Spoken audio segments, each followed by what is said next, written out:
there, everybody. This is Thrice with Salt of Earth coming at you with another virtual video. We're going to be going over Beat Saber, kind of looking at it as a first-time approach, going over the whole application. It's going to be mainly focused on using the Quest 2 and the Quest 1. I use Virtual Desktop, but Beat Saber is pretty much the same thing across all the platforms.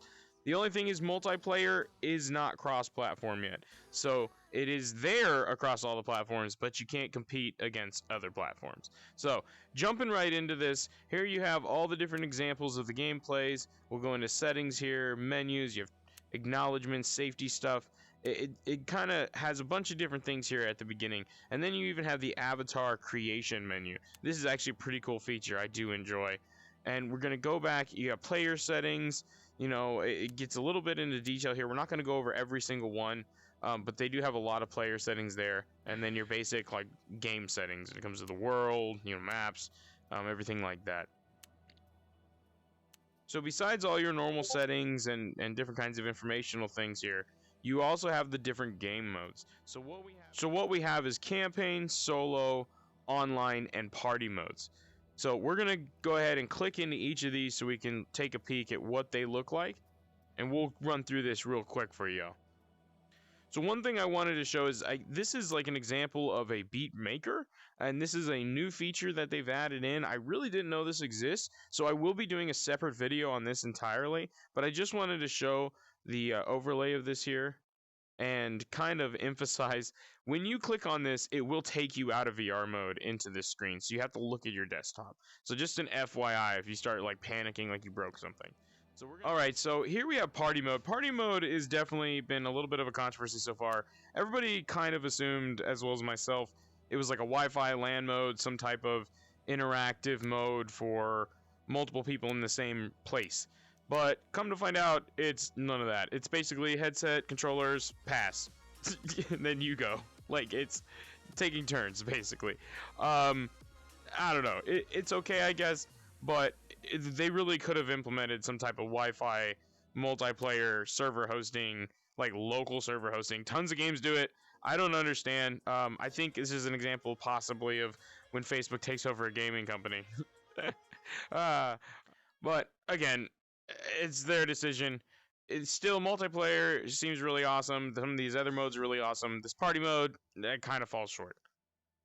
Now, the next thing you have is campaign mode. Now, with campaign mode, I'm gonna be honest, I've never played. But basically, you're kind of going through doing challenges. It will give you a set challenge in order to progress through the campaign. It's kind of cool. I have some friends who like it. I've just never done it. Next here, we have the online mode. There's actually multiple parts to this online mode. I haven't quite done the whole create a party yet. It seems like the only thing you can do when it comes to create a party is doing a server code style party, but then you have to give that to somebody. There's no option, just open a public lobby. It seems like the only thing you can do is go to quick match. The only problem with this is when you go to quick match, it just puts somebody in charge, and there's no option as far as I've seen to create modifiers. So I've never gotten to do ghost notes or anything like that when it comes to making the match a little more challenging. So you really do just get kind of a basic multiplayer right now when it comes down to the matchmaking, unless you do a private match. So it's kind of a little weird. It seems like we're losing out on something there, because I honestly play Ghost Notes and Fast all the time. So it would be interesting to see that available for the quick match settings, or be able to set up a quick match and actually host it yourself. So then you're one of the people who's queued up as a server for the quick matches for people who are just trying to jump in. But multiplayer in this game now is seriously awesome. I have just been loving it so much. It is a constant challenge. One of the things about this game is the competitive ceiling is very high, and this kind of gives you an opportunity to be a little more competitive, but on a smaller scale. And it actually pushes me to try a little harder. It makes me want to play more, honestly, because when you get that like second, third place, or that win, you're just like, I want to do it again, or I want to get that win. It pushes you, because a lot of people do hang out for multiple matches. So it is something I've noticed where, like Pavlov, Onward, a lot of competitive games, even flat screen games, people, if they lose, they'll like jump matches.